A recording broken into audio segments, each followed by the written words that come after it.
Right, it's time to take a look at the headlines this morning. It's Friday. It's the first Friday in the year 2019. Oh, yeah. Okay, and we've just been joined by a social commentator, Gbola, by a friend of the house, a regular face on the show. It's good to have you. Good morning. Good morning. Nice to see you, really. Yeah. Yes, okay, we start off with a punch. PDP, others kick as INEC names Zachary, result coalition panel chair, say she is President Buhari's niece. Her appointment not a plot to rig polls, INEC. Of course, there have been concerns about the moral, or the morality, if you like, behind appointing a blood, relative of the president as INEC. Who has an interest in the party, in the election. She's been appointed as the chairman of the coalition panel chair. Although INEC has come to say no, she has nothing to do with that. But in order to be balanced, let's look at it this way. From the very moment the lady was appointed some years ago, about 4 years ago, her appointment has generated a lot of controversy because of relationship, bloodline relationship to the president, and the circumstances in which she was actually appointed. And we must remember that she had once been an acting chairman of the institution because of the seeming laid-backness of the president in quickly constituting the board.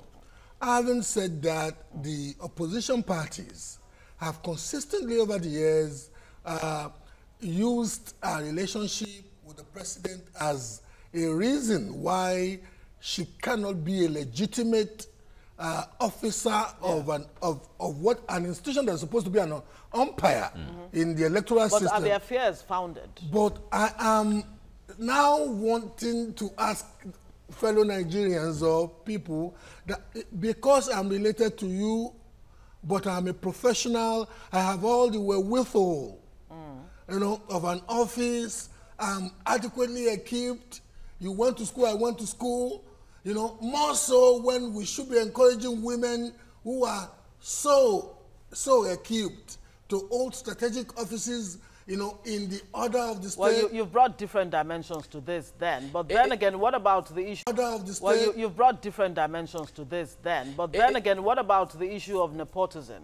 Oh, and to be honest, we cannot discountenance that. Okay. I'm not. The only thing I try to do always is to balance my analysis. Then the question would be: is she the best man for the job? If you understand what I mean, is she the best person, most qualified, both whether as a woman? Question to ask. Yeah. Legitimate question to ask a fool like me, and I don't pretend. But you know what? Having said that. I'm going to cut it this way. Yeah. On the side of the PDP, I remember that infamous Stalinist quote. Joseph Stalin once said, it's not the voting that counts. It's the counting of the votes. You remember that? I suppose I just paraphrased that. Yeah, so like if the lady is going to be in charge of the coalition panel, it tells me that counting the votes is actually don't roju. Am I rojuing? I'm not. But having said that, I think you said all there is to be said, to say concerning this matter. All right, Buhari has cut deal with Yari and Masari to capture Zamfara and Katsina. That's according to Atiku, the presidential candidate of the PDP. Deliver Lagos-Ibadan rail in 2 weeks. FG orders contractors. Boko Haram, 2 pilots, 3 naval officers die in helicopter crash. Very sad one there. A drawback for the Nigerian troops fighting insurgency in the northeast and of course in the northwest there. 242,000 applicants jostle for 10,000 police jobs. Is that strange to you? Not entirely. Because if it's so strange to you, I'll tell you, once you're done this morning, I just tell you, put it on any of the social media platform and say you're looking for an assistant to a famous newscaster or a famous TV personality. And the gazillion people will apply. I like the word gazillion. I was going to say the deluge, but you said gazillion. Okay, that's it from the Punch newspaper. And of course, the president has ended... It says a lot about the level of unemployment in the society. In the country. That's there you the go. truth. There's an emphatic statement coming from Buhari Diaspora Support Organization saying that president has ended institutional corruption. Okay. That's a bit too delusional. Well, that'll be very debatable. Delusional indeed. I don't suppose the diasporians are supposed to be walking on waters. The president, relative to previous occupiers of the office, has shown a more pronounced degree of combat, fight against corruption. But for any Nigerian to be delusional enough to say that he has totally extirpated at the institutional level. Yeah, okay. That's we're done. Because we have a record of what even happened in heaven. Okay. Even in God's territory. Lucifer cropped up. It's so okay. corruption sometimes we may you still have to micromanage it to... All right, let's move on now to the Nation newspaper. INEC gets 2 committees for presidential poll. Others, PDP or Haneze, reject officials' appointment. And it's in order, say, Labour Party and SDP chieftains. And INEC denies information. Okay, that is that. And the 5 die in military plane crash. Very unfortunate. It's really a sad occurrence 2 days ago. All right, we have gunmen kill accounting officer in Ekiti, 4 in Jos. I wonder if any day goes by without us hearing about the issue of killing. We must also bring it to context. We live in an age of surveillance now. There used to be a time when news would ordinarily come from an institution such as yours. In these days, because of the power of the internet, social media, plethora of social media platforms, you get to hear so many things we never used to hear because they couldn't filter through the information processing channels. Absolutely. So that's it's the age of surveillance. You know, Sus as in underchefs. Surveillance. You see, linguist speaks Yoruba, German. She speaks German? When it comes to, she's multilinguistic. You guys, this is not about. And to be honest, can we let's move on. Let's move on. Let's move on. For polishing my French. Let's move on now. Sue. No, let me remove my front teeth. Sue. Okay. All right, Melaye loses bid to restrain police.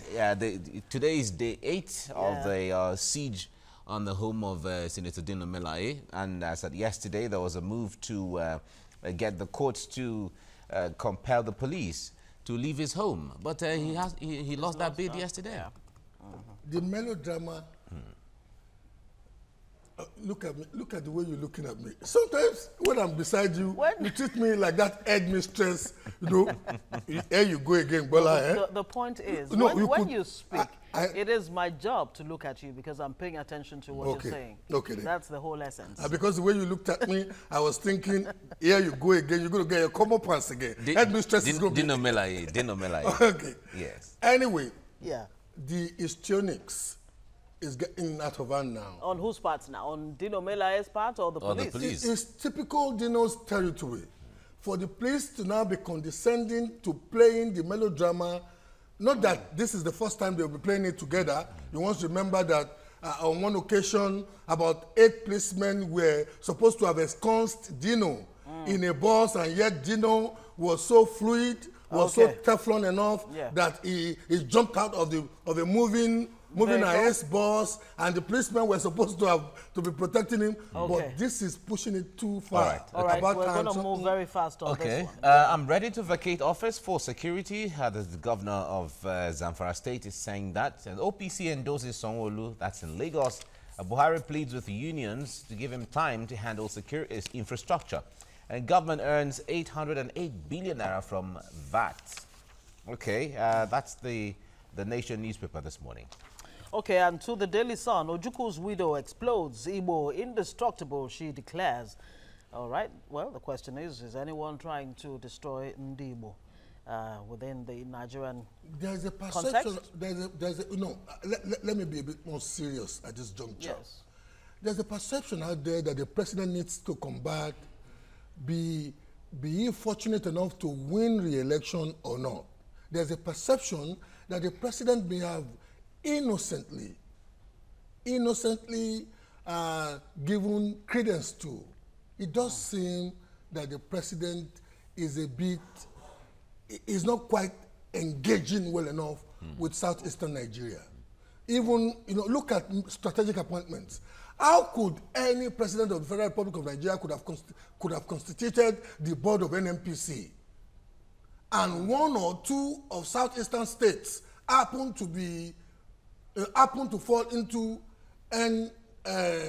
what do they call the Niger Delta? The oil-producing states. Yes.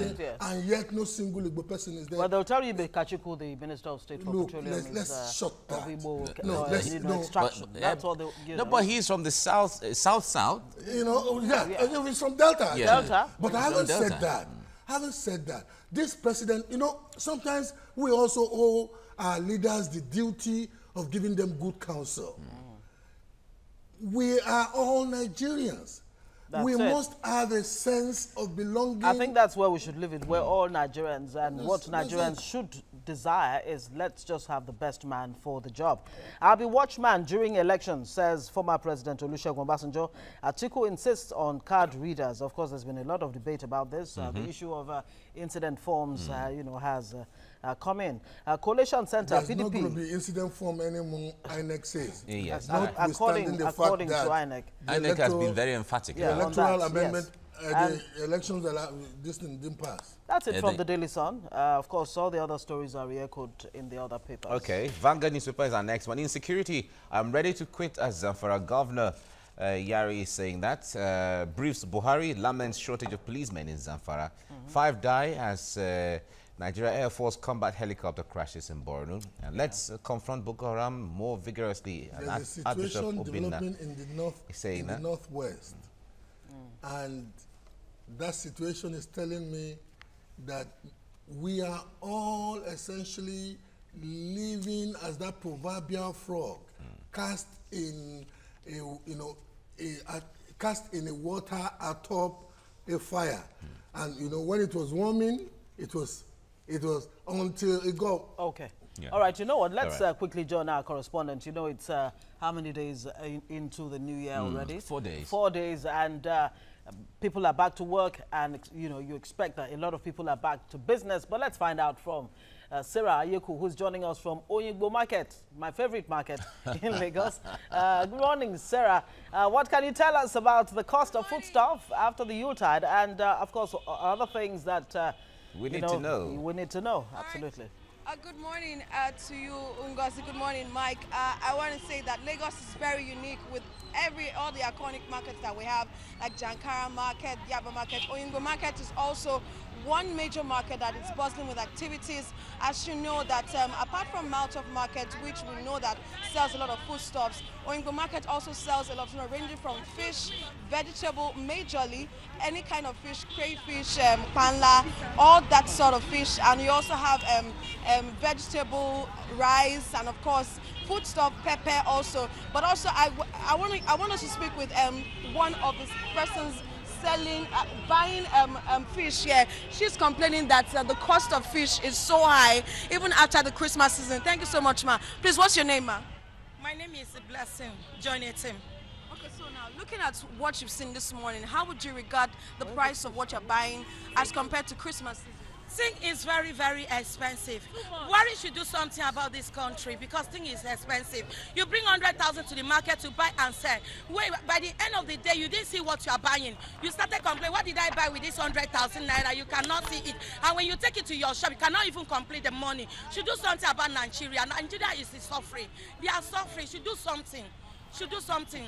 That's my advice to Buhari. But what are you buying? What are you buying? What's the cost of what you're buying? Look at this fish. Look at this fish. I'm selling it. And the aboki is selling it 500. It's very expensive. How much am I going to sell it at home? How much am I going? Somebody will now come and say it's 300 naira. How much do you buy in the market? It's 300 naira. Why are you buying 500 naira? If you tell somebody should buy this fish 600 naira, they will not buy. So things are expensive. Nigeria is in pain. It should do something about it. Please. We are in pain.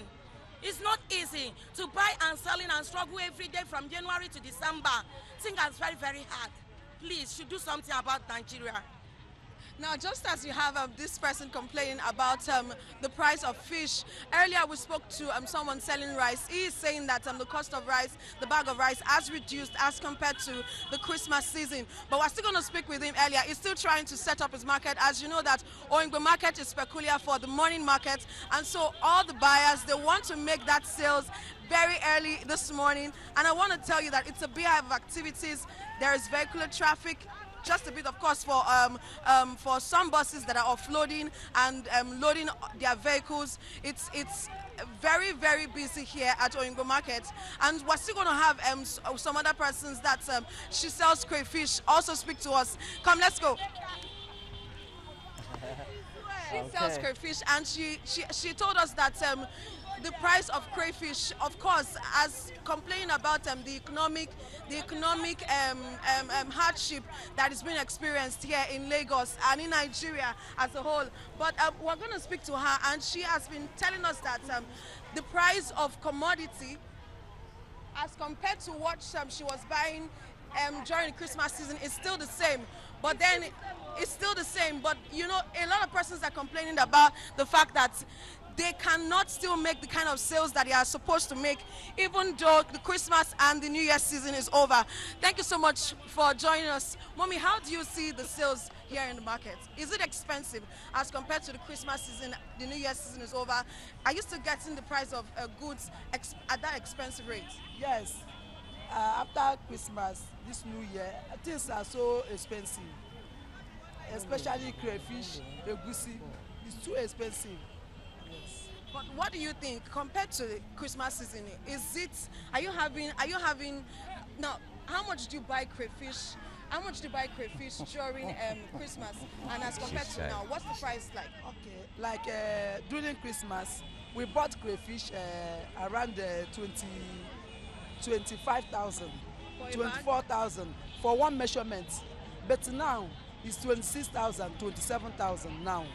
And so now it's more expensive. As compared to the Christmas season? Yes, yes. People are saying that when it's Christmas, that's when you have things go up. After Christmas to come down. What's the difference? But no, this time around, things are so costly. Yes, from this New Year, things are costly. Now let's speak to someone who also sells crayfish, and she told us that she has not been having a very funny season, especially this morning. Thank you so much, ma. As you can see, she's very busy selling her wares. I think you better come back, yo. Mommy, compared to last year and now, what would you say has changed?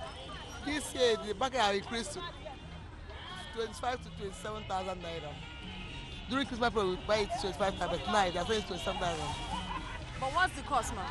Because it's our season, this is not the season. Ma? It's our the season, this is not the season. During rainy season, the market will be less. But as far as we move to dry season, to go high, that's how the crayfish price is meant to be. So it's a normal thing for it to go high at this time? Yes, yes, very, very high. Before January to February now, to more higher than what to buy it today. Thank you. Thank you very much, ma. But looking at when we asked some persons selling vegetable, also they also said that the season, which is the Hamilton season, has affected sales, has affected the goods that they buy from the market. They are saying that these goods are scarce, and so that is also causing a major cause of the high cost of the commodity. All right, Sarah Yeku, thank you for giving us an update and taking us to Oyingbo Market. Oyingbo Market, Ngozi says, is her favorite market. Oh, what do they sell there? Vegetable, you'll find all kinds of vegetable. You'll find afang. You'll find ugu. That's good. You'll find okra in quantum. Of course, snails, crayfish, like she pointed out. You know, crayfish is now expensive and is a favorite ingredient in soup for those of us who don't like, you know, the cubes. It's so famous. It's so famous to Yoruba people. There's a proverb, you know, ringed around the fame of the market. Okay. But sorry, something like that. Yes. What does that mean? It means that it's a market that's so It's well so busy. front, Yeah. so well visited by people that if you don't go, people don't even reckon with your absence. Oh, I see. I see. That's interesting. It's And really all of a interesting. sudden, I feel like going to the market right now. You can make your way to the market. And some of after us that. are feeling like sitting in the kitchen and kind of looking forward to a culinary delight. Savoring everything that by come out of the Exactly. kitchen. a woman who speaks it and cooks it. Oh, sorry. Let's go. Let's go for the All right, back to the to papers. back to the papers now. We still expect to certainly get feelers from different parts of the country, from Abuja as well as Port Harcourt, to get to know what the markets are like a few days after the Yuletide. Yes. All right. We have one of the headlines here: insecurity. How 5,113 Nigerians were killed in reported cases in 11 months, and the infographics here captures it all. 3 states, Borno, Plateau, and Benue State, have the highest incidences with about over 500 deaths, while Adamawa, Taraba, Kaduna, and Zamfara follow up with more than 300, and then the others in that regard. Insecurity. And suddenly we're beginning to see states like Zamfara, we're beginning to see states like Sakwato, we're beginning to see states like Katsina. I think it's about time the members of the political class from the north, I think it's about time they sat down and re-strategize how they engage the youths with more than the palliatives and the platitudes that the typical political cycle is making them do now, and they think they are impressing anybody.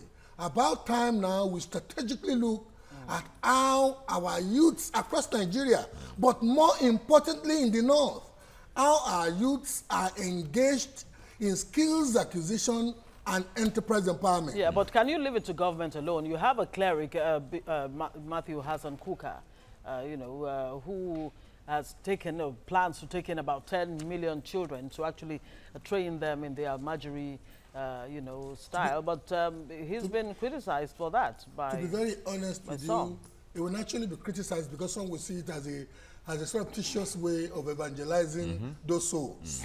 And that's the irony of the Nigerian environment. But, I'm talking to you now as somebody who in the last 10 years have gone into human capital development, skills, empowerment and whatever. And it's nationwide. More than 4,000 mechanics who've trained in one of the establishments I run. 1 year ago, because of the Atlantic success of the automotive training, 1 year ago I opened the building and construction training school, begged Nigerians in the diaspora to start it. So, but you know what? The point is that pockets of individuals like us must do something to change this ugly, because gradually our security too is at stake. because we have to fix that for other things to pick up. Okay. All right, polls. PDP rejects Amina Zakari as head National Coalition Center, and INEC, APC, Ohaneze, Fayoshe react. And allow me to fix infrastructure. Buhari tells Labour, promises talks with ASU not to delay students' graduation, and court declines to order police to vacate Dino Melaye's residence. He should surrender to police. Falana is advising him there. And that also follows Shehu Sani, who tweeted at him some time ago saying that, please surrender yourself to the police. Thing to do. And in any rule of law respecting society, nobody should encourage people resisting arrest. Well, he has said, look, this is about wisdom, not about fear. That's the reason why he will not submit himself to the police. That's what he said. I'm only quoting what he said. And he says the IG of police, he accused the IG of police of perfecting plans to inject him to death and all of that. You know what? Dino is too visible. Senator Dino Melaye is too visible. He has the wherewithal to bring his case to much visibility that the police chief, even if he has such a mischief to act, will be constrained to act reasonably. Yeah, that's true. Okay. All right. To this day, that's our last paper this morning. Weak dollar. Saudi supply cuts push oil price to $55. Is anybody happy about that? Considering our benchmark for, price of oil in 2019 at $60. It went actually down to about $49, $49.50. It's going back up again. Going back up so again. That's a good one for Nigeria. Is it good for us? We must realize that this too is another warning sign that the age of oil is fast coming to an end. And it coming to an end in such a way that other societies that refuse to build alternative sources of revenue. Okay, that's a good way to let that rest. Poor liquidity may threaten aviation sector, analysts say. Of course, Nigeria's aviation sector has been, flip-flopping somewhat, according to the issue is not only liquidity experts. in that industry, to be honest with you. I think governance too. I think governance is a major issue in that industry, because Nigerians, ironically, we travel a lot. You go to airports and you see. But having said that, we cannot discountenance the importance of liquidity in any business, but especially I think governance issue, governance and basic management. I'm not too comfortable with what I see in the Nigerian aviation industry. And regulatory issues and all of that. Regulatory, regulatory is actually the zenith of governance. Okay, PDP kicks as INEC names Buhari's niece head, Presidential Election Coalition Center. It's almost as if, her claim to fame is the fact that she's Buhari's niece.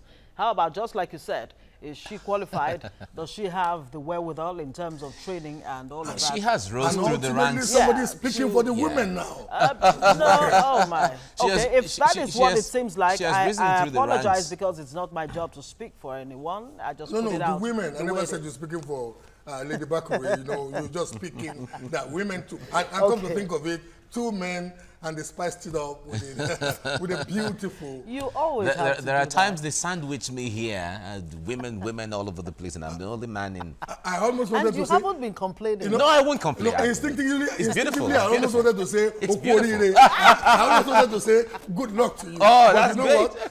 I suddenly remembered that it was not me. I would have been such violated. I don't know how you both gentlemen turned this, paper review to something else. No, we're still reviewing. We're reviewing issues. I like the words to describe. We're reviewing issues. To describe you it. Understand. And of course, Yari, that's the governor of Zamfara State, Abdulaziz Yari, offers to step down over banditry in Zamfara. He has said he's in support of a state of emergency to be declared in Zamfara, and as a matter of fact, he's willing to give up his, governorship position if that, should happen. The opposition has kicked against it. In so much as I adore his courage and sense of duty to want to show us that he is predisposed to giving the ultimate sacrifice to get peace in Zamfara. Yeah.